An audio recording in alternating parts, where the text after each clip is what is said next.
Hello my fellow smug ones, I hope you're all okay. Well, apparently 59 workers have been paid off by the BBC. I wonder why. Could it be so they don't get the BBC into trouble? Let's find out. Let's begin.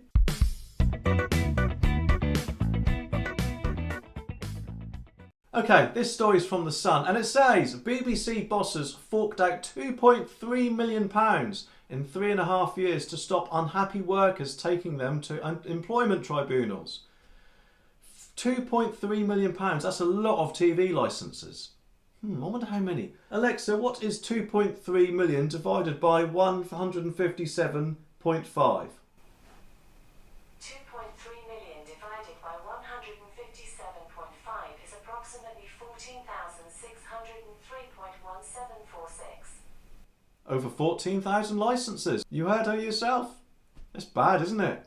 Anyway, let's read on. 59 settlement agreements have been reached to stop potentially embarrassing court battles. From April 2019 to 2020, £932,764 was paid out in such deals, up from £785,692 between 2018 and 2019, and £420,349 the year before. So, God, that's increasing on quite a lot each year, isn't it? Which means next year that's going to be over £1 million, I'm guessing, at this rate anyway.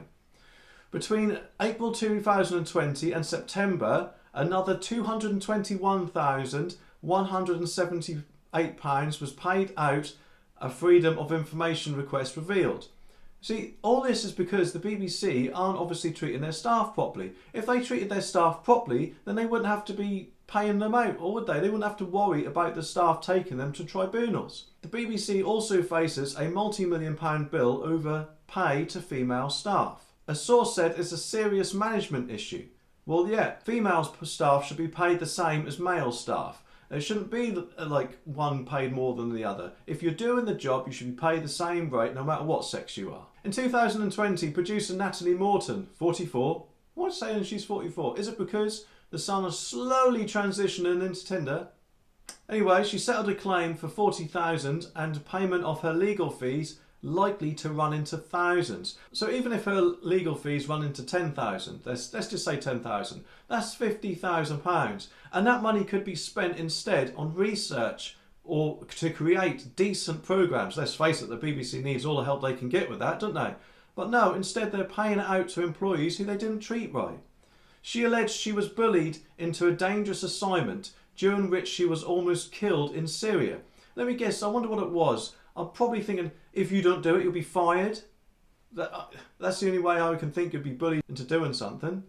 It's disgraceful, isn't it? They really need to sort their act out. They really do. The BBC denied liability for her injuries, but yet they're settling with her, aren't they, before she takes them to a tribunal, so they must think they're guilty. They may have also thought that she wouldn't have taken it any further, so in which case they could have probably wasted the money on one of their lavish parties for their overpaid presenters as usual. A BBC spokesman said, "We aim to deal with any staff disputes swiftly and as amicably as possible. Where necessary, this will result in a settlement being reached." Because you know, BBC, don't you? You'd be in trouble if all these 59 people took you to an employment tribunal, because that would cost you thousands, hundreds of thousands, maybe more. And everyone would realise how you probably treat some of your staff. And judging by this article, it's not brilliant, is it? It's also a waste of our TV licence money. I don't know about you, but I think they need to sort themselves out, start treating their staff decently and use the money that they would save from paying out for these things to be spent on decent programming instead. Anyway, what do you think? Here are some of my other videos for you to watch. If you want to be a legend and give my channel a boost, you can do so by clicking that like button. It really does help me out. If you are an awesome legend, then you can click the subscribe button down there. Share this video to get the message out there, and I'll see you in the next one.